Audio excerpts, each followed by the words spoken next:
नमस्कार। नई उम्मीदें और नए सपने और एक नई शुरुआत, क्योंकि हर सुबह लेकर आती है अवसर अपार। हमारी कोशिश नया सवेरा के इस morning power pack prime time show से यही होती है कि हम देश से जुड़ी तमाम बड़ी खबरें करें आपके साथ साझा। मैं हूं आंचल गुलाटी गुंबर, मेरे साथ है मेरी सहयोगी संध्या। सुप्रभात आंचल, और हमारे सभी नया सवेरा के दर्शकों को भी सुप्रभात। और नया सवेरा में आज आप आपको देश और दुनिया की तमाम बड़ी खबरों से करेंगे अपडेट और साथ ही साथ आत्मनिर्भर भारत की झलक भी दिखाएंगे। आर्थिक विकास की झलक आपको इस नया सवेरा के पूरे शो के दौरान देखने को मिलेगी। साथ ही साथ खेल जगत में क्या हो रहा है हिट, वो भी आपको बताएंगे। तो आइए नया सवेरा की शुरुआत करते हैं इस वक्त की सुर्खियों के साथ।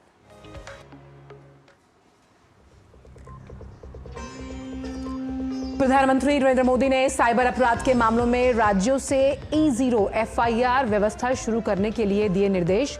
52वीं प्रगति बैठक में 30,000 करोड़ रुपए की परियोजनाओं की हुई समीक्षा।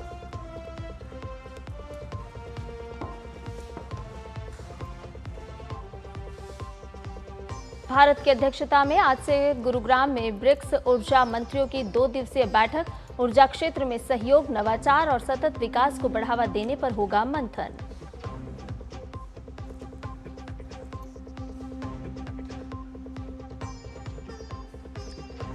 आज है संविधान हत्या दिवस। लोकतांत्रिक मूल्यों पर, नागरिक स्वतंत्रताओं पर हमला करते हुए 1975 में तत्कालीन इंदिरा गांधी सरकार ने देश भर में लागू किया था आपातकाल।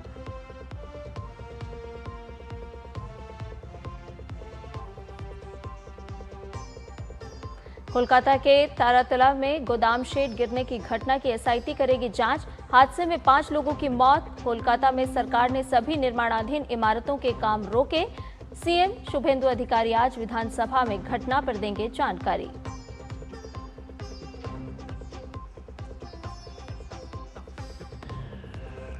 अंतर्राष्ट्रीय खबरों में बात वेनेजुएला की, जहां 7.2 और 7.5 तीव्रता के 2 भूकंप के तेज झटके, 20 आफ्टर शॉक्स भी किए गए महसूस। राजधानी काराकास में कई इमारतें गिरी।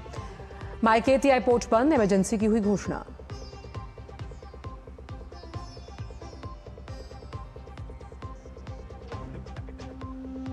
फीफा विश्व कप में ब्राजील ने स्कॉटलैंड को 3-0 से हराकर नॉकआउट राउंड में बनाई जगह। मोरक्को ने हैती को 4-2 से हराकर नॉकआउट दौर का कटाया टिकट। स्विट्जरलैंड और कनाडा ने भी नॉकआउट बर्थ किया सील।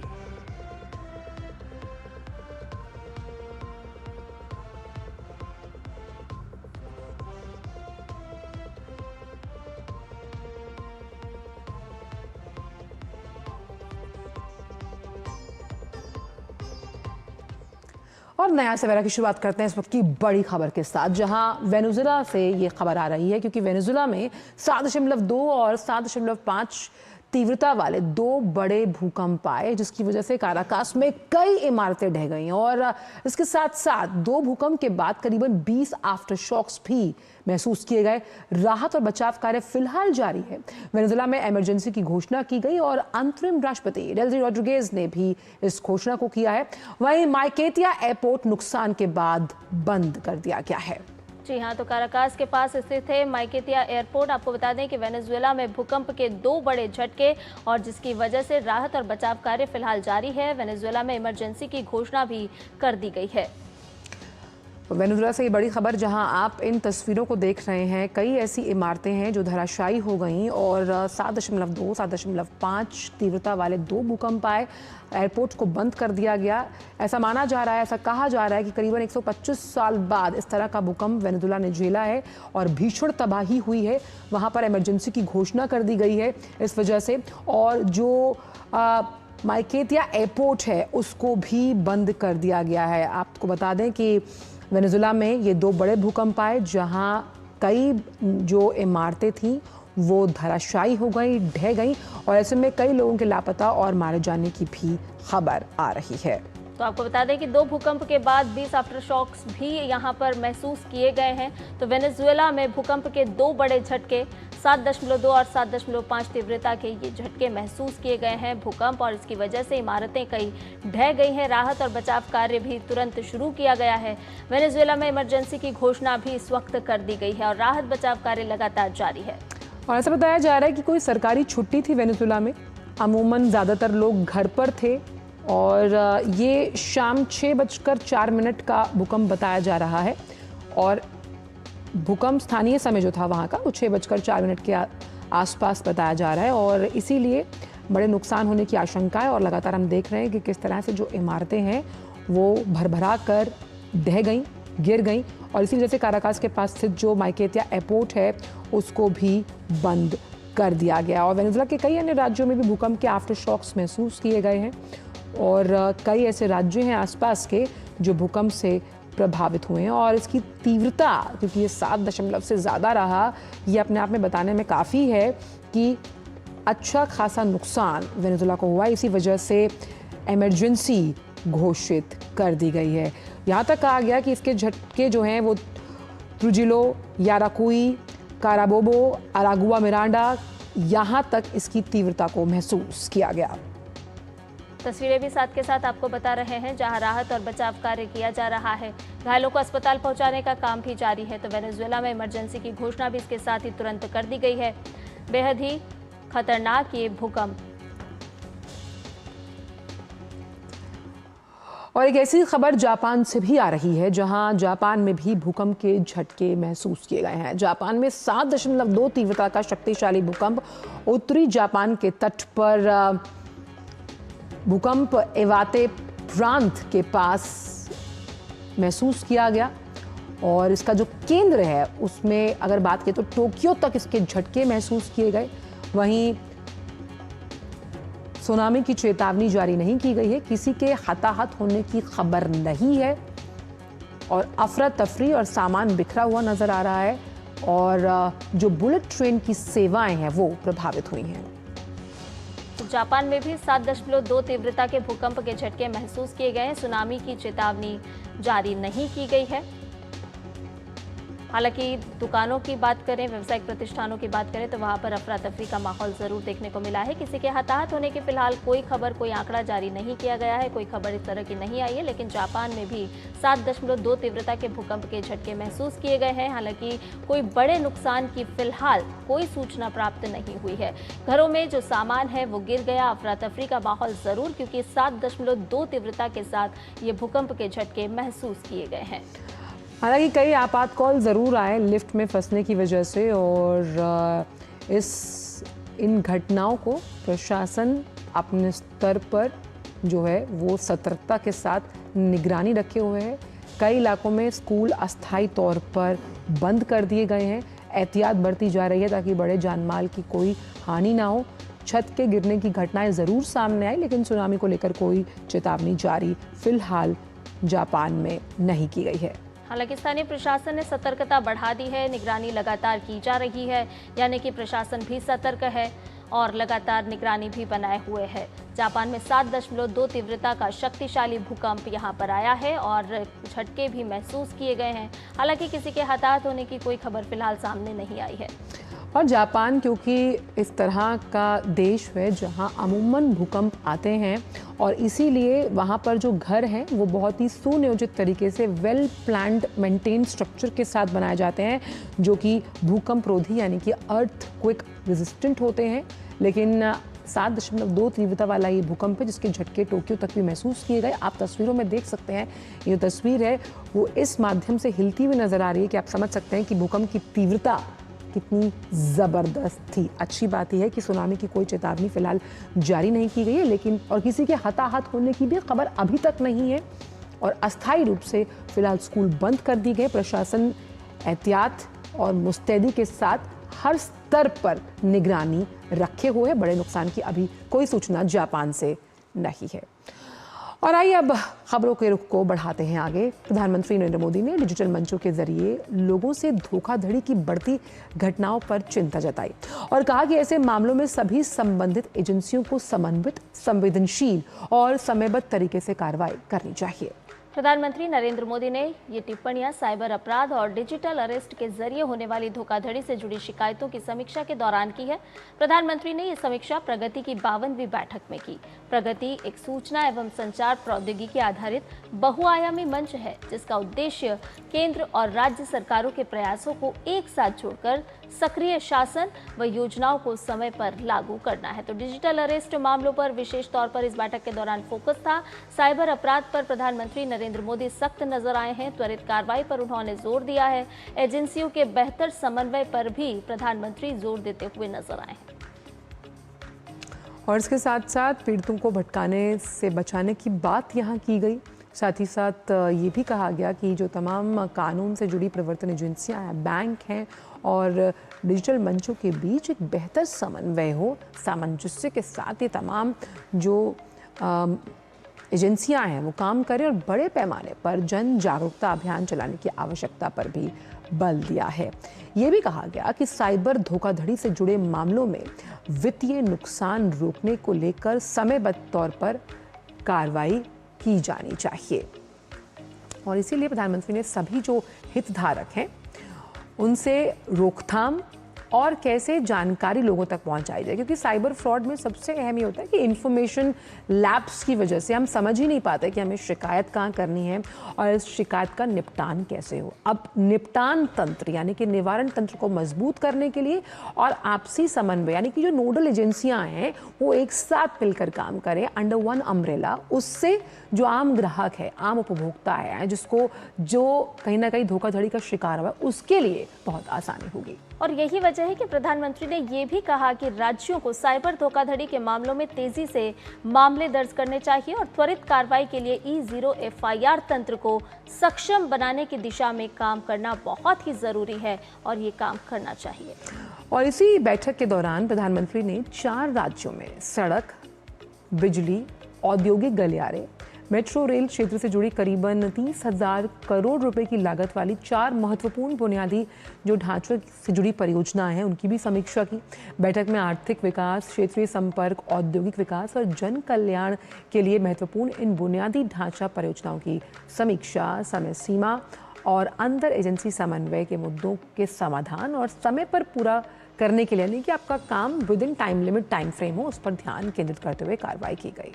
प्रधानमंत्री नरेंद्र मोदी ने यहाँ पर यह भी रेखांकित किया कि बुनियादी ढांचा परियोजनाओं में देरी से न केवल लागत बढ़ती है बल्कि जनता और उद्योग भी समय पर मिलने वाले लाभों से वंचित रह जाते हैं। इसीलिए डेडलाइन बहुत ही जरूरी है और समय पर काम करना बहुत आवश्यक है। उन्होंने संबंधित मंत्रालयों और राज्य सरकारों से लंबित मुद्दों को युद्ध स्तर पर हल करने और उच्चतम स्तर पर इसकी करीबी निगरानी सुनिश्चित करने को भी कहा। साथ ही प्रधानमंत्री ने इस बात पर बल दिया कि बुनियादी ढांचा परियोजनाओं के कुशल नियोजन और समय पर कार्यान्वयन के लिए पीएम गति शक्ति राष्ट्रीय जो मास्टर प्लान है उसके उपयोग पर जोर दिया गया। उन्होंने पोर्टल पर परियोजनाओं के विवरण, जन सुविधाओं, बुनियादी ढांचे से जुड़ी विभिन्न कड़ियों, मंजूरियों और अन्य जमीनी स्तर की सूचनाओं को नियमित और समय पर अद्यतन करने की आवश्यकता पर बल दिया, यानी कि टाइमली उस पर एक रिस्पॉन्सिव टीम के तौर पर आप क्विकली, त्वरित तौर पर जवाब दें। और प्रधानमंत्री ने कहा कि इस मंच पर जमीन की नवीनतम स्थिति दिखाई देनी चाहिए, यानी कि रियल टाइम असेसमेंट, ताकि बाधाओं की पहले से पहचान हो, अंतर एजेंसियां समन्वय में सुधार हो और विश्वसनीय और वास्तविक समय के आंकड़ों के आधार पर निर्णय लिया जा सके। और इसके अलावा प्रधानमंत्री ने टीबी मुक्त भारत अभियान की भी समीक्षा की और आर्टिफिशियल इंटेलिजेंस सहित नवीनतम डिजिटल तकनीकों के लाभ उठाने की आवश्यकताओं पर भी जोर दिया। उन्होंने जागरूकता फैलाने, मरीजों की देखभाल और समाज को इस पूरे अभियान से जोड़ने के लिए एनसीसी कैडेट्स और माय भारत के स्वयंसेवकों की एक टीम बनाने का सुझाव भी इस दौरान दिया। लबोलुबाब ये कि किस तरह से जो भी योजनाएं चलाई जा रही हैं उनकी प्रगति किस तरह से हो रही है, इस बैठक में इस पर मंथन चिंतन किया गया। बढ़ते हैं आगे और बात करते हैं भारत में आज से ब्रिक्स ऊर्जा मंत्रियों की 2 दिवसीय बैठक की, जिसकी मेजबानी की जा रही है, भारत कर रहा है। और इस बैठक में ऊर्जा सुरक्षा, स्थिरता और नवाचार पर सहयोग को बढ़ावा देने के लिए सभी ब्रिक्स सदस्य देशों के ऊर्जा मंत्री और वरिष्ठ अधिकारी शामिल होंगे। बैठक में ऊर्जा सुरक्षा और सतत विकास, ऊर्जा तक समान पहुंच और प्रौद्योगिकी और नवाचार जैसे 3 प्रमुख विषयों पर विचार विमर्श किया जाएगा। भारत की चौथी ब्रिक्स अध्यक्षता है। इससे पहले वो 2012, 2016 और 2021 में भी इस अध्यक्षता का हिस्सा रह चुका है। इस साल भारत की ब्रिक्स अध्यक्षता लचीलापन, नवाचार, सहयोग और स्थिरता के लिए निर्माण के व्यापक विषय द्वारा निर्देशित है। ऊर्जा ट्रैक के अंतर्गत भारत ने सर्वेशाम ऊर्जा यानी कि सभी के लिए ऊर्जा विषय को अपनाया है, जो सार्वभौमिक ऊर्जा पहुंच सुनिश्चित करने के लिए ब्रिक्स देशों की साझा प्रतिबद्धता को साफ तौर पर दर्शाता है। और वहीं ब्रिक्स ऊर्जा मंत्रियों की बैठक ऐसे समय में हो रही है जब दुनिया भर के देश जलवायु परिवर्तन, तकनीकी बदलाव और बढ़ती ऊर्जा मांग की चुनौतियों से निपटते हुए ऊर्जा सुरक्षा, किफायती दाम और स्थिरता के बीच संतुलन बनाने की कोशिशें कर रहे हैं। ये बैठक भारत को विकासशील देशों की जो तमाम प्राथमिकताएं हैं उनको आगे बढ़ाने और समावेशी वैश्विक ऊर्जा के भविष्य में योगदान देने के लिए महत्वपूर्ण अवसर प्रदान करेगी। भारत की ब्रिक्स अध्यक्षता इस वर्ष building for resilience, innovation, cooperation and sustainability विषय पर आधारित है। ब्रिक्स ऊर्जा एजेंडे की प्राथमिकताएं भारत के सतत विकास के रास्ते से काफी मेल खाती हैं। भारत का ये रास्ता बढ़ती ऊर्जा मांग को पूरा करने, ऊर्जा सुरक्षा और ऊर्जा तक पहुंच को बेहतर बनाने, ग्रिड की मजबूती बढ़ाने, सप्लाई के स्रोतों में विविधता लाने और अपने ऊर्जा मिश्रण में स्वच्छ ऊर्जा की हिस्सेदारी बढ़ाने पर केंद्रित है। ब्रिक्स एनर्जी ट्रैक के तहत चर्चा को आगे बढ़ाने और मंत्रियों द्वारा विचार के लिए सिफारिशें विकसित करने के लिए वरिष्ठ ऊर्जा अधिकारियों की 3 बैठकें पहले ही वर्चुअल मोड में बुलाई जा चुकी है। अब आज ब्रिक्स में 11 देश शामिल हैं: ब्राजील, चीन, मिस्र, इथियोपिया, भारत, इंडोनेशिया, ईरान, रूस, सऊदी अरब, दक्षिण अफ्रीका और संयुक्त अरब अमीरात। अब ये सभी देश मिलकर क्या करेंगे? ये सभी देश दुनिया की लगभग आधी आबादी है और वैश्विक जीडीपी के करीब 40% हिस्से का प्रतिनिधित्व करते हैं। तो आप समझ सकते हैं कि ब्रिक्स देशों की खास तौर पर जब हम ग्लोबल साउथ की मुखर और प्रखर आवाज के तौर पर भारत को देखते हैं तो उनकी भूमिका बेहद अहम हो जाती है। और आइए बात करते हैं कोलकाता की, जहां के तारातला इलाके में गोदाम में शेड के ढहने की घटना से जुड़े मामले में 3 लोगों की गिरफ्तारी हुई है। पुलिस ने भवन की परियोजना पर्यवेक्षक सहित 3 आरोपियों को हिरासत में लिया है और मामले की जांच जारी है। पश्चिम बंगाल सरकार ने मामले की जांच के लिए assistant commissioner of police Jayasuriya Mukherjee के नेतृत्व में एक एसआईटी का गठन किया है। इस हादसे में अब तक 5 लोगों की मौत हो चुकी है, जबकि अन्य घायल हुए हैं। घायलों का इलाज कोलकाता के एसएसकेएम अस्पताल में जारी है। सेना, एनडीआरएफ, पुलिस और अग्निशमन विभाग की टीमें राहत और बचाव कार्य में जुटी हुई है और अब तक 25 से ज्यादा मजदूरों को बाहर निकाला जा चुका है। पश्चिम बंगाल सरकार ने कोलकाता नगर निगम के अधिकार क्षेत्र के तहत चल रहे सभी निर्माणाधीन इमारतों के काम पर तत्काल रोक लगाने का आदेश दिया है।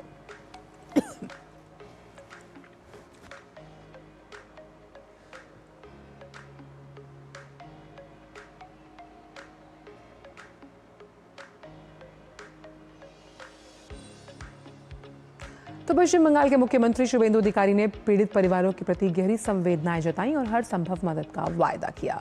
उन्होंने हॉस्पिटल का दौरा भी किया और पीड़ितों का हालचाल भी जाना। तो कोलकाता गोदाम हादसे में अब तक 5 लोगों की मौत। मुख्यमंत्री अस्पताल पहुंचे और पीड़ितों का हाल जाना।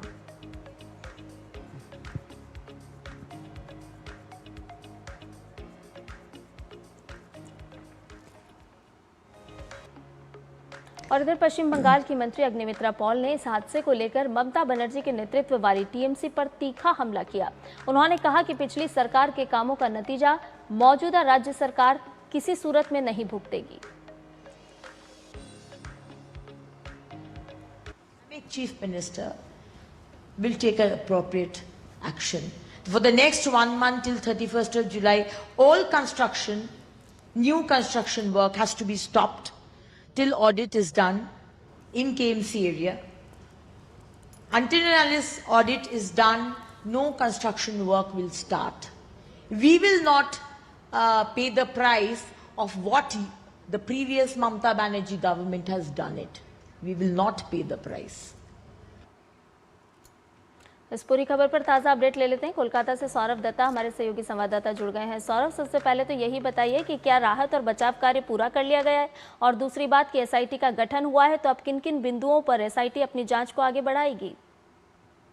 देखिए, राहत और बचाव की काज तो अभी भी चल रहा है, वो काम अभी भी चल रहा है, वो पूरा नहीं हुआ है।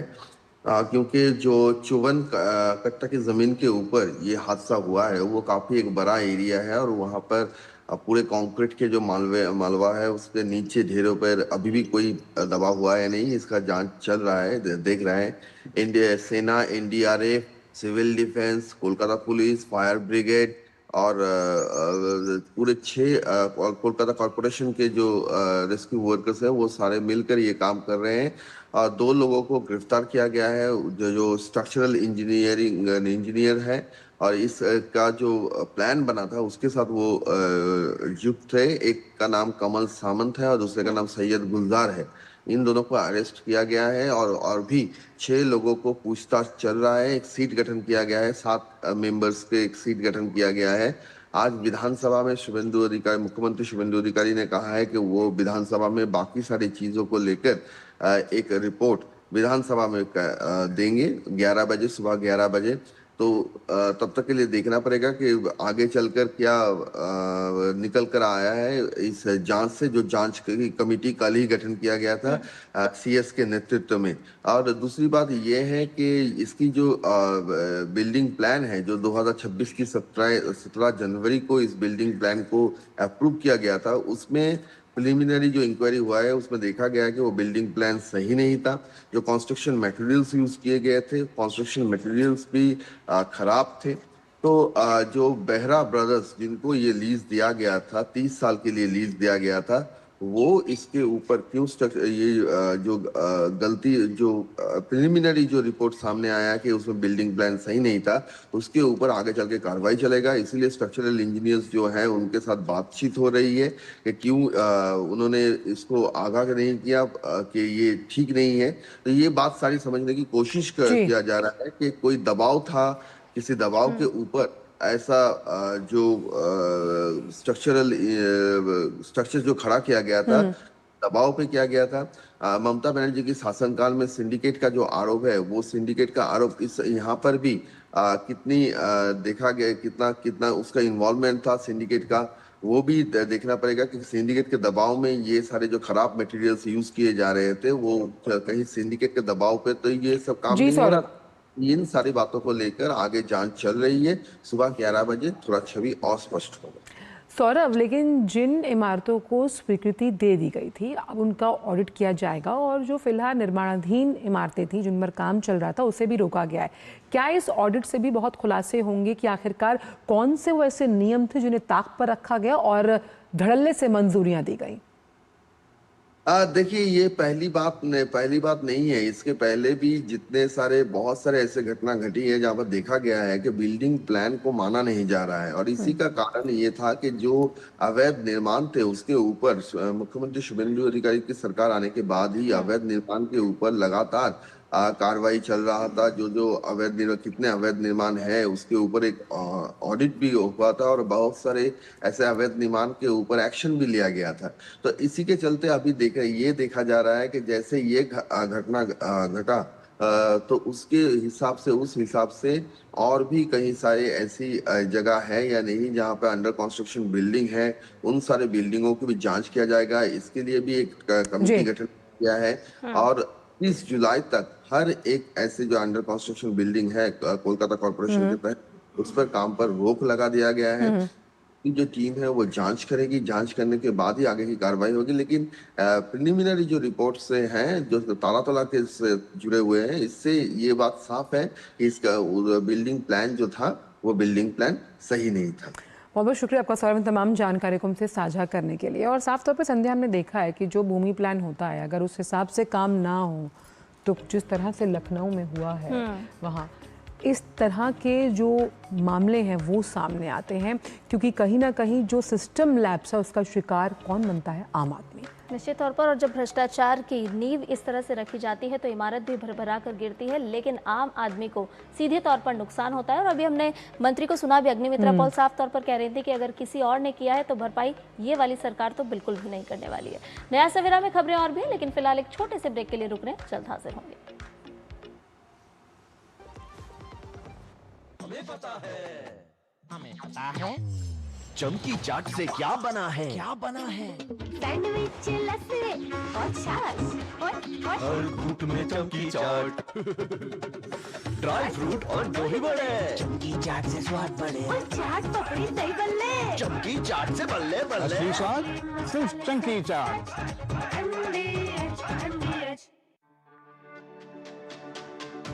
मेरी पसंद। मेरी पसंद। मेरी पसंद। मेरी पसंद। हमारी पसंद। हम सबकी पसंद। मजबूत देश का मजबूत सरिया हो गया स्टील। ओ हरी भैया, अरे वाह, खेतों में कौन सी फसल लगाए हो? 12 महीने कमा कर दे ऐसी फसल। क्या? मैंने नया व्यवसाय शुरू किया है। उसके लिए पैसे? इसमें किसी निवेश की जरूरत ही नहीं। अच्छा, मुखिया जी। अरे मुखिया जी, नमस्ते। अरे हरी, कब आ रहे हो? आप बस चलिए, मैं पहुंचता हूं। अब मैं LIC एजेंट हूं। LIC एजेंट बनो, अब बड़ा सोचो। हमारी वेबसाइट पर जाएं या अपनी नजदीकी LIC शाखा से संपर्क करें। ब्रेक के बाद नया सवेरा में आपका एक बार फिर से स्वागत है। 25 जून और 26 जून 1975 की दरमियानी रात को देश में लागू आपातकाल हमारे लोकतंत्र और संवैधानिक ढांचे के लिए एक ऐसा चुनौती लेकर आया जिसे हमेशा भारतीय लोकतंत्र पर एक काले धब्बे के रूप में याद किया जाता है। और इस दौरान लोकतंत्र को अधिनायक कवायद की तरह कब्जाने की कोशिश की गई और इसके साथ साथ संविधान को हथियार बनाकर जनता के खिलाफ इस्तेमाल किया गया और संविधान बदलने की पूरी कवायद हुई। यही नहीं बल्कि नागरिकों से उनके मौलिक अधिकार छीन लिए गए और प्रेस की आज़ादी को निलंबित कर दिया गया। इमरजेंसी के खिलाफ उठने वाली हर आवाज़ को दबाने की कोशिश की गई और नेताओं को जेल में डाल दिया गया। आपातकाल के दौरान नसबंदी की भयावह घटनाएं आज भी लोग भूल नहीं पाते हैं। इमरजेंसी का वो भयानक दौर आज भी उन घटनाओं की याद दिलाता है। देखिए इसी से जुड़ी हुई ये खास रिपोर्ट।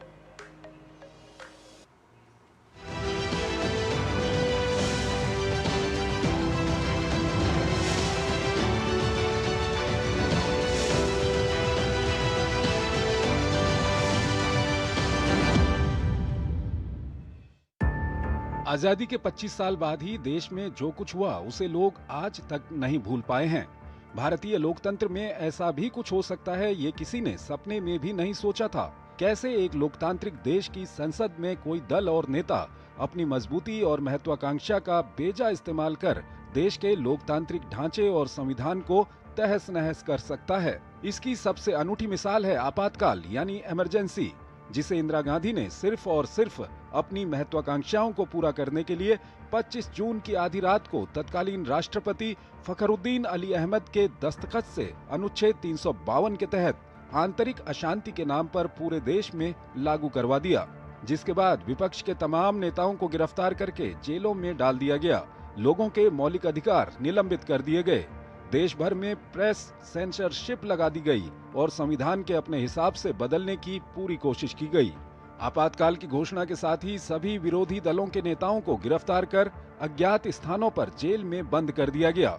सरकार ने मीसा यानी maintenance of internal security act और डिफेंस ऑफ इंडिया रूल यानी DIR के तहत नेताओं को बंदी बनाया। विपक्षी दलों के सभी बड़े नेताओं मोरारजी देसाई, अटल बिहारी वाजपेयी, लाल कृष्ण आडवाणी, जॉर्ज फर्नांडीज, जयप्रकाश नारायण को जेल भेज दिया गया। चंद्रशेखर जो कांग्रेस कार्यकारिणी के निर्वाचित सदस्य थे, उन्हें भी गिरफ्तार कर जेल में डाल दिया गया। इस दौरान ऐसा कानून बनाया गया जिसके तहत गिरफ्तार व्यक्ति को कोर्ट में पेश करने और जमानत मांगने का भी अधिकार नहीं था। नेताओं की गिरफ्तारी की सूचना उनके रिश्तेदारों, मित्रों और सहयोगियों तक को नहीं दी गई। जेल में बंद नेताओं को किसी से भी मिलने की अनुमति नहीं थी। उनकी डाक तक सेंसर होती थी और मुलाकात के दौरान खुफिया अधिकारी मौजूद रहते थे। आपातकाल की शुरुआत में ही संविधान के अनुच्छेद 14, 21 और 22 को निलंबित कर दिया गया। ऐसा करके सरकार ने कानून की नजर में सबकी बराबरी, जीवन और संपत्ति की सुरक्षा की गारंटी और गिरफ्तारी के 24 घंटे के भीतर अदालत के सामने पेश करने के अधिकारों को रोक दिया। जनवरी 1976 में अनुच्छेद 19 को भी निलंबित कर दिया गया। आपातकाल लगते ही अखबारों पर सेंसरशिप लगा दी गई। अखबारों और समाचार एजेंसियों को नियंत्रित करने के लिए सरकार ने नया कानून बनाया। सरकार ने चारों समाचार एजेंसियों पीटीआई, यूएनआई, हिंदुस्तान समाचार और समाचार भारती को खत्म कर एक नई समाचार एजेंसी बना दी। इसके साथ ही प्रेस के लिए आचार संहिता की घोषणा कर दी गई। कई संपादकों को सरकार विरोधी लिखने के कारण गिरफ्तार कर लिया गया। आपातकाल के दौरान अमृत नाहटा की फिल्म किस्सा कुर्सी का को जब्त कर लिया गया। किशोर कुमार जैसे गायकों को काली सूची में डाल दिया गया और आंधी फिल्म पर पाबंदी लगा दी गई। आपातकाल के दौरान पुलिस अत्याचार और दमन आम बात थी। इस दौरान पुरुष और महिला बंदियों के साथ अमानवीय अत्याचार किया गया। आपातकाल के दौरान नागरिक अधिकारों की रक्षा करने वाले वकीलों और जजों को भी नहीं बख्शा गया। आपातकाल के सबसे बुरे प्रभावों में से एक था परिवार नियोजन के लिए अध्यापकों और छोटे कर्मचारियों पर की गई सख्ती। लोगों का जबरदस्ती परिवार नियोजन किया गया। परिवार नियोजन और सुंदरीकरण के नाम पर आम लोगों का काफी उत्पीड़न हुआ। सरकारी अधिकारों का बड़े पैमाने पर दुरुपयोग किया गया। दरअसल 1971 में हुए लोकसभा चुनाव में इंदिरा गांधी रायबरेली सीट से निर्वाचित हुई। इस चुनाव में इंदिरा गांधी ने विपक्ष के उम्मीदवार और मुख्य प्रतिद्वंद्वी राज नारायण को पराजित किया। चुनाव में सरकारी मशीनरी के दुरुपयोग के आरोप के साथ राज नारायण अदालत गए। 12 जून 1975 को इलाहाबाद हाईकोर्ट ने इंदिरा गांधी का निर्वाचन रद्द करते हुए उनके अगले 6 साल तक चुनाव लड़ने पर रोक लगा दी। मामला सुप्रीम कोर्ट गया। 24 जून को सुप्रीम कोर्ट का फैसला आया। सुप्रीम कोर्ट ने निर्वाचन रद्द करने के फैसले को सही ठहराया, लेकिन इंदिरा को प्रधानमंत्री बने रहने की छूट दी। वो लोकसभा में जा सकती थीं, लेकिन वहां वोट नहीं कर सकती थीं। वहीं उस वक्त देश भर में बेरोजगारी, महंगाई और भ्रष्टाचार को लेकर इंदिरा गांधी के खिलाफ लोगों में काफी नाराजगी थी। पूरा विपक्ष सड़कों पर था और इंदिरा गांधी से इस्तीफा मांग रहा था। इस सब के बीच इलाहाबाद हाई कोर्ट के निर्णय ने उनके प्रधानमंत्री बने रहने की उम्मीद को खत्म कर दिया और फिर सत्ता में बने रहने के लिए इंदिरा गांधी ने पूरे देश को इमरजेंसी की आग में झोंक दिया, जो भारतीय लोकतंत्र में एक काले धब्बे के समान है। 25 जून की आधी रात से लागू आपातकाल 21 मार्च 1977 तक जारी रहा। 21 महीने तक चलने वाला आपातकाल भारत के लोकतांत्रिक इतिहास में एक तानाशाही रवैया था, जिसने आम लोगों के जीवन को बुरी तरह प्रभावित किया। हालांकि आपातकाल लागू करने का फैसला कांग्रेस के लिए घातक साबित हुआ। इसके बाद हुए 1977 में चुनाव में कांग्रेस की बड़ी हार हुई और मोरारजी देसाई के नेतृत्व में देश में पहली बार गैर कांग्रेसी सरकार बनी।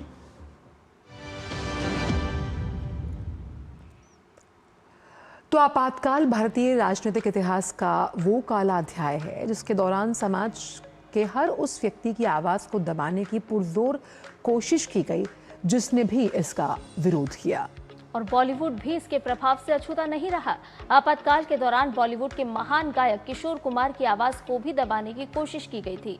उनके गानों को ऑल इंडिया रेडियो और दूरदर्शन के प्रसारण पर पूरी तरह से रोक लगा दी गई थी। कारण था कि किशोर कुमार ने कांग्रेस और आपातकाल के समर्थन में गाने से मना कर दिया था। देखिए ये पूरी कहानी।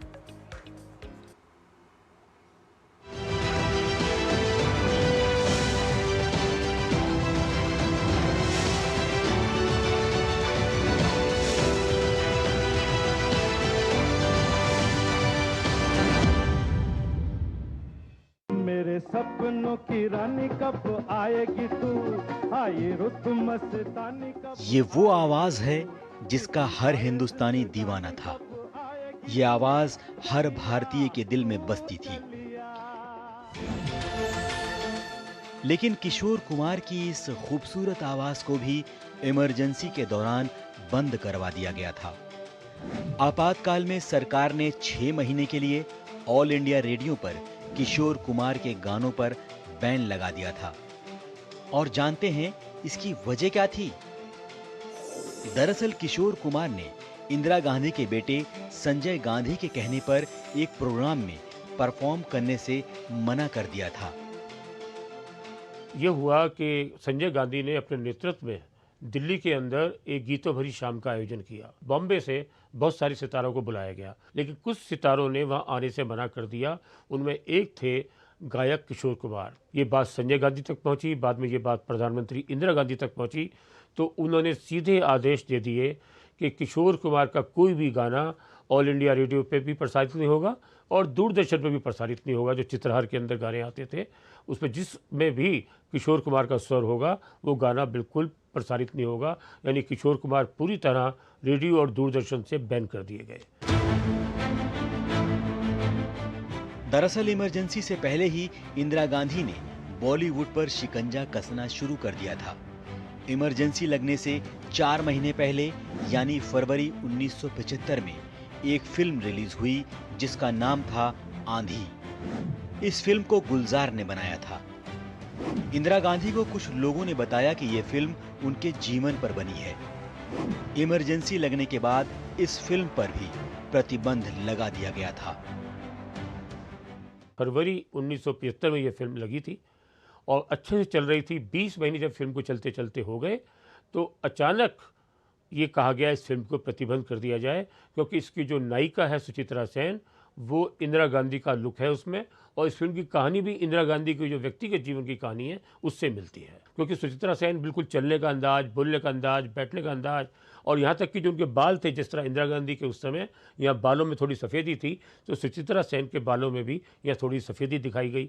और जब गुजरात के चुनाव में ये कहा गया कि आप मिलिए इंदिरा गांधी से, तो उसका एक बड़ा इम्पैक्ट खराब हुआ और कांग्रेस सरकार चौंकी और इन्होंने कहा कि नहीं, इस फिल्म को तुरंत बैन कर दीजिए। ये कहानी उनसे मिलती है।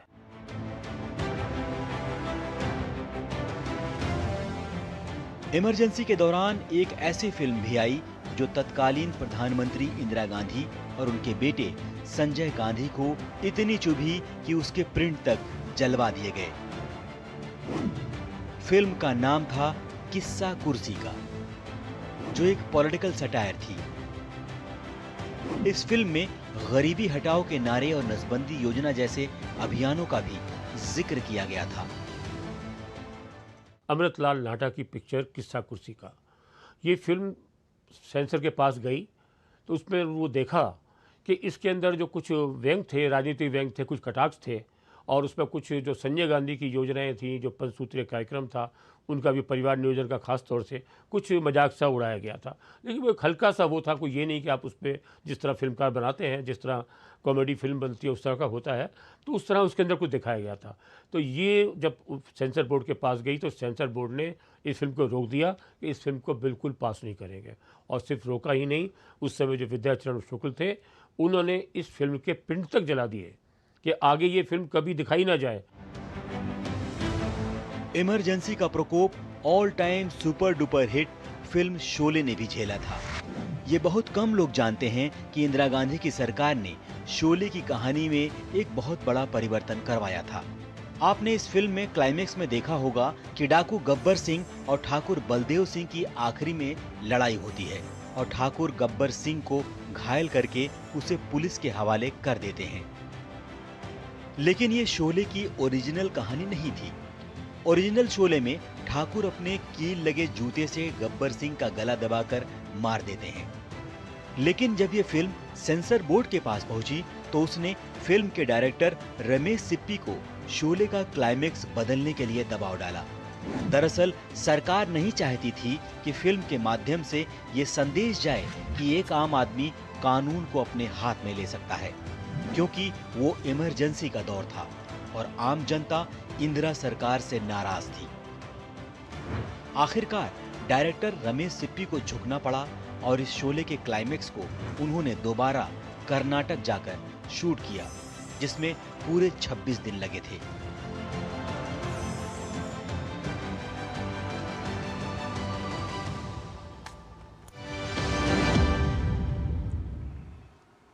आपातकाल लोकतंत्र का काला अध्याय, इसी पर ज्यादा बातचीत के लिए हमारे साथ जुड़ गए हमारे संवाददाता शैलेंद्र मिश्र। शैलेंद्र, आपातकाल लोकतंत्र का एक ऐसा काला अध्याय जिसकी यातनाएं आज तक भी धुंधली नहीं पड़ी है। आज भी जब वो यादें याद आती हैं तो सिहर उठता है हर व्यक्ति, क्योंकि ये लोकतंत्र पर एक गहरा प्रहार था, गहरा हमला था।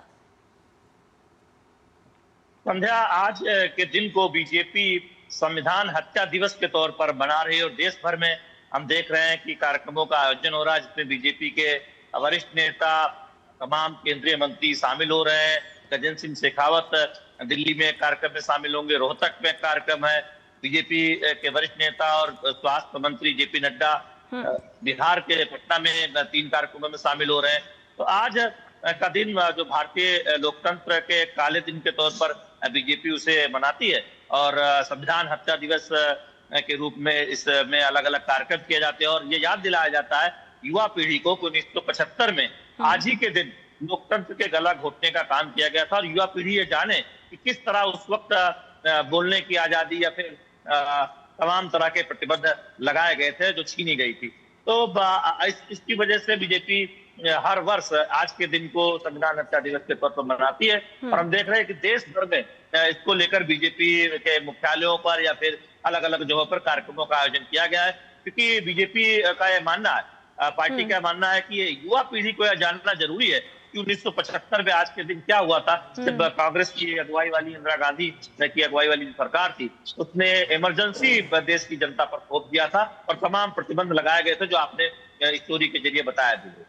चलिए, बहुत धन्यवाद शैलेंद्र, तमाम जानकारी इस वक्त हमसे और खासतौर पर हमारे दर्शकों से साझा करने के लिए। और फिलहाल नया सवेरा में वक्त छोटे से ब्रेकअप के उस पार आकर बात करेंगे समाचार पत्रों में प्रकाशित अहम सुर्खियों से जुड़ी हुई।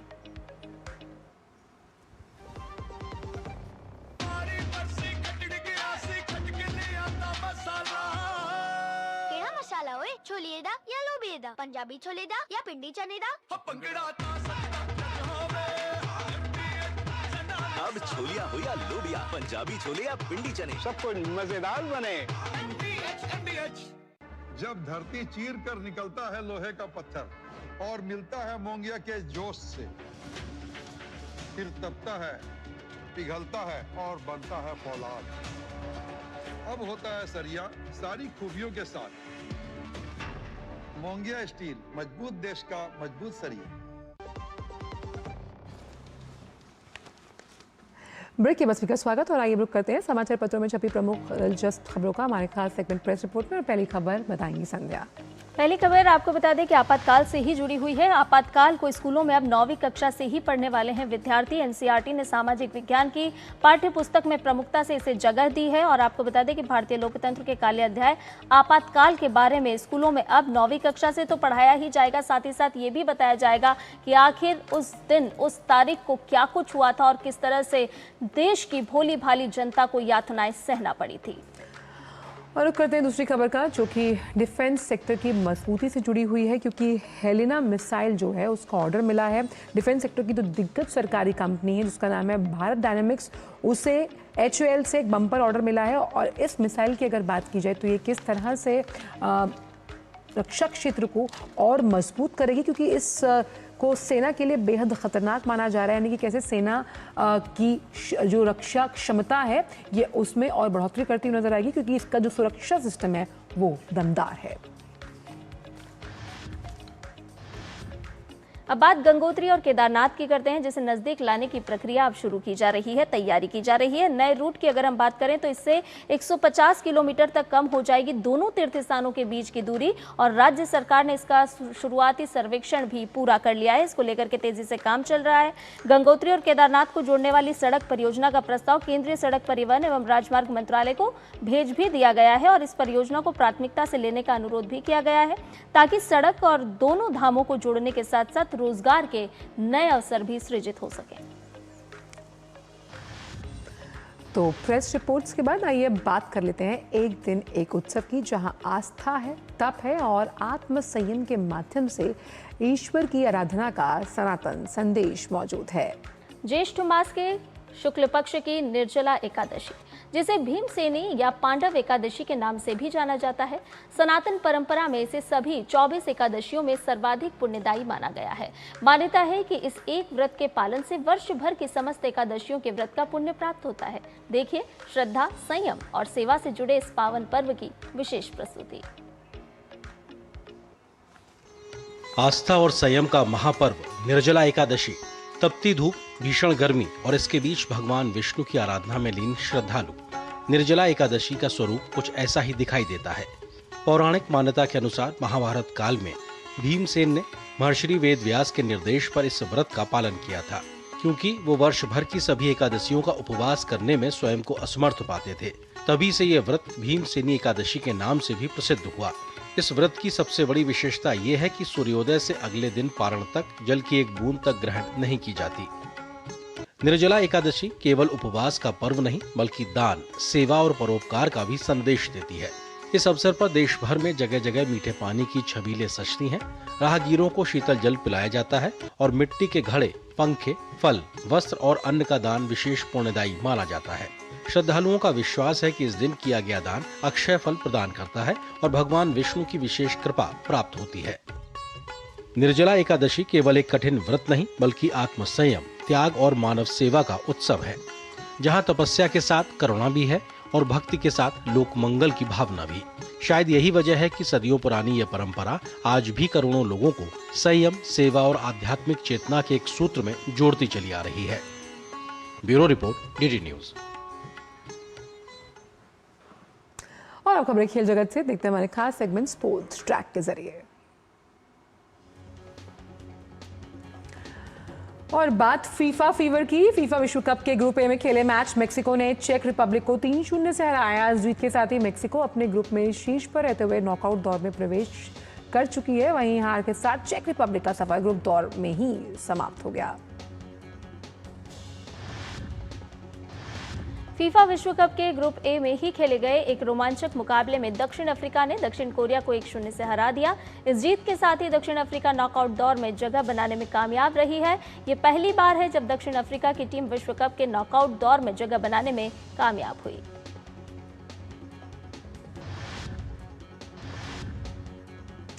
और फीफा विश्व कप में ब्राजील ने स्कॉटलैंड को 3-0 से हराकर शानदार जीत दर्ज की। इस जीत के साथ ब्राजील ने नॉकआउट दौर में अपनी जगह को किया पक्का।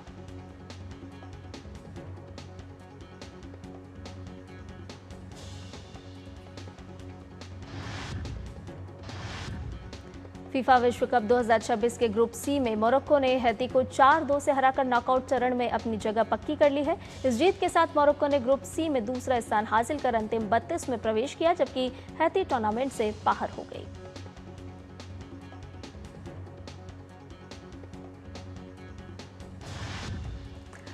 और फीफा के बढ़ते खुमार पर बात करने के लिए हमारे साथ हमारे सहयोगी गौरव जुड़ गए हैं। गौरव, अगर नॉकआउट दौर की बात की जाए तो जो टीमें नॉकआउट पे पहुंची हैं, कितनी प्रबल दावेदार आप इन्हें मानते हैं इस फीफा के लिए? देखिए अचल, आपको बता दें कि 12 टीमें जो है वो अब तक नॉकआउट दौर में पहुंच चुकी हैं और क्योंकि 12 ग्रुप हैं और यहां से टॉप 2 टीमें जो हैं वो अब नॉकआउट में पहुंचने के सिलसिला जो है वो शुरू हो चुका है। तो अभी और भी 12 टीमें जो हैं वो भी नॉकआउट में पहुंचेंगी। बाकी जो क्योंकि राउंड ऑफ 32 का ये मुकाबला रहेगा, तो जो 8 टीमें होंगी, जो टॉप मतलब 12 जो ग्रुप है उसमें से जो टॉप 8 टीमें होंगी वो जो है वो थर्ड प्लेस के साथ, बेस्ट थर्ड प्लेस जो फिनिश करेंगी उसके साथ वो वहाँ पे पहुँचेंगी। तो जाहिर तौर पर टीमें तो राउंड ऑफ 32 में 32 टीमें जो है वो नज़र आएंगी, लेकिन जो मुकाबला है वो कहीं ना कहीं जो बड़ी टीमें हैं, खासकर हम बात की अपने अर्जेंटीना की, जैसा बात की ब्राज़ील की कर रहे हैं, जिस तरह से अभी निकल करके इंग्लैंड की जो है वो टीम जो है उसने भी बहुत शानदार प्रदर्शन किया था। हालांकि कल उनको घाना के खिलाफ एक गोल रहित ड्रॉ खेलना पड़ा था, लेकिन जिस तरह की उन्होंने शुरुआत की थी, क्रोएशिया को जिस तरह से हराया था, वो एक उनका दमखम जो है वो सामने रखता है। और फिर फ्रांस जो है वो कहीं ना कहीं एक प्रबल दावेदार के तौर पर सामने है। तो ये 4 या 5 टीमें हैं जिनके बीच जो है वो कड़ा मुकाबला जो है वो आगे आने वाले समय में देखने को मिल सकता है।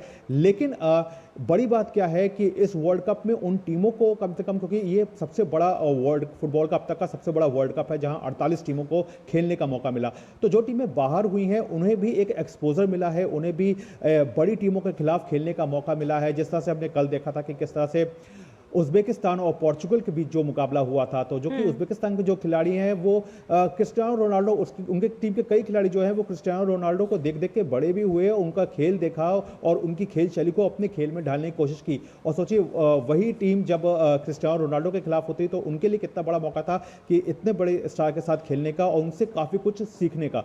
तो ये बातें जो हैं वो इस बात को लेकर के इस पूरा जो वर्ल्ड कप अगर देखा जाए तो इस वर्ल्ड कप की जो इस जो एडिशन की जो 48 टीमों को लेकर लाया गया वो उसकी नींव यही थी कि कम से कम जो बाकी देश हैं, क्योंकि हम अक्सर देखते थे कि कुछ देश जो हैं वो बाहर हो जाते थे, उन्हें आगे आने का मौका नहीं मिलता था क्योंकि राउंड ऑफ 32 के तक ही वो सीमित था। लेकिन अब की बार क्योंकि टीमें बढ़ी हैं तो ये जो है जो दौर है वो भी लंबा देखने को मिल रहा है। और इस कड़ी में हमने देखा कि किस तरह से दक्षिण अफ्रीका की टीम जो है वो पहली बार जो है वो नॉकआउट राउंड में अपनी जगह बनाने में आज कामयाब हुई है, जिसने साउथ कोरिया की टीम को हराया है। तो ये टीमें जैसे जैसे आगे बढ़ेंगी इन्हें एक्सपोजर भी मिलेगा, इन्हें बड़ी टीमों के साथ खेलने का मौका भी मिलेगा और इनके जो खिलाड़ी हैं, जो फुटबॉल जो इनके देश में अपना ग्रो अप होना है उसको भी जो है वो एक तेजी मिलेगी। अच्छा गौरव, इसके साथ साथ आपसे ये भी जानना चाहेंगे कि आज कौन कौन सी टीम आमने सामने रहने वाली है जिस पर सभी की निगाहें होंगी और प्रशंसकों का उत्साह भी बढ़ेगा, रोमांच भी बढ़ेगा? देखिए, अगर बड़े मुकाबले की बात करें तो आज यहाँ पर जर्मनी और इक्वाडोर के बीच जो मुकाबला होगा वो देर रात खेला जाएगा। इससे पहले एक और मुकाबला होगा, वो कुरासाओ का मुकाबला होगा, लेकिन कुरासाओ की टीम हम जानते हैं कि वो पहले ही जो है वो वर्ल्ड कप के दौर से बाहर हो चुकी है, वर्ल्ड कप की दौड़ से बाहर हो चुकी है। तो यहाँ पे अब बहुत कुछ इस टीम के लिए नहीं बचा है, लेकिन एक एक्सपोजर होने के नाते यहाँ पे एक अच्छा मुकाबला जो है वो उन्हें देखने को यहाँ पे मिल सकता है। लेकिन जहाँ तक जर्मनी की बात है तो जर्मनी की टीम जो है वो ग्रुप ई में अपने टॉप पे चल रही है। टीम ने 2 जीत जो है वो हासिल की है, नॉकआउट राउंड में टीम जो है पहुँच चुकी है। तो एक बार फिर से जर्मनी की कोशिश ये रहेगी कि वो 2014 की जो हिस्ट्री जो उन्होंने क्रिएट की थी, जो उन्होंने वर्ल्ड कप उस समय पे जीता था, तो यहाँ पर वो एक बार फिर से उसी स्पीड के साथ एक बार उनकी कोशिश है कि यहाँ पे वो अपने खेल को लेकर के आएँ। और ये जितने भी जो मुकाबले हैं जो नॉकआउट के, एक तरह से कह सकते हैं कि नॉकआउट की तरफ जो हम बढ़ रहे हैं, ये रविवार को जाकर के जो है वो खत्म हो जाएंगे और सोमवार से जो है वो अब राउंड ऑफ 32 की जंग जो है वो देखने को मिलेगी। लेकिन इस सब के बीच में सबसे दिलचस्प अभी जंग जो रहने वाली है वो ये रहेगी कि टॉप 8 टीमों के बीच में जो तीसरी टीमें हैं वो कौन सी रहने वाली हैं। तो इस पे काफ़ी टीमों की सांसें जो हैं वो अटकी हुई हैं, जैसे आपके स्कॉटलैंड है, बेल्जियम है, ये टीमें जो हैं, पोर्चुगल भी है अभी, क्योंकि पोर्चुगल को भी अपना अहम मुकाबला जो है वो कोलंबिया के खिलाफ खेलना है, क्योंकि टीम को अब तक एक ही जीत मिली है और एक ड्रॉ है। तो यहाँ पे ये जो सिनारियो बनता हुआ दिख रहा है ये काफ़ी दिलचस्प रहने वाला है, क्योंकि कई टीमें ऐसी, जैसे स्कॉटलैंड की बात की कि आज ब्राज़ील से उनको 3-0 से हार झेलनी पड़ी। अगर वो यहाँ पे जीत हासिल करते तो उनके लिए भी आगे का जो रास्ता था वो ईजी हो जाता। लेकिन अब उनके पास कोई मैच नहीं है। अब उन्हें ये देखना होगा कि जो बाकी ग्रुप्स हैं उसमें जो थर्ड पोजीशन पे जो टीमें आ रही हैं उनकी क्या कुछ रेटिंग है, या फिर कितने गोल डिफरेंस क्या है, गोल स्कोर क्या है, ये सब चीज़ें जो है वो कैलकुलेट होंगी। तो ये एक जो दौड़ है जो थर्ड टीमों को लेकर के, वो एक बड़ी दिलचस्प यहाँ पर अब देखने को मिलेगी। बिल्कुल, तो रोमांच से भरपूर है फीफा, और ख़ास तौर पर जो प्रशंसक हैं जो अपनी अपनी टीम को चीयर करते हैं और अगर टीम जीतती है तो उनके लिए एक बहुत ही मज़ेदार क्षण होता है। बहुत बहुत शुक्रिया आपका गौरव, इन तमाम जानकारी को हमसे साझा करने के लिए। और आइए अब फीफा के बाद रुक करते हैं कि मौसम का मिजाज क्या है आपके शहर में, देखते हैं मौसम में।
और नया सवेरा में अब वक्त हो चला है आप सभी से विदा लेने का, लेकिन जाने के साथ साथ आपको कुछ खास झलकियों के साथ छोड़े जाएंगे।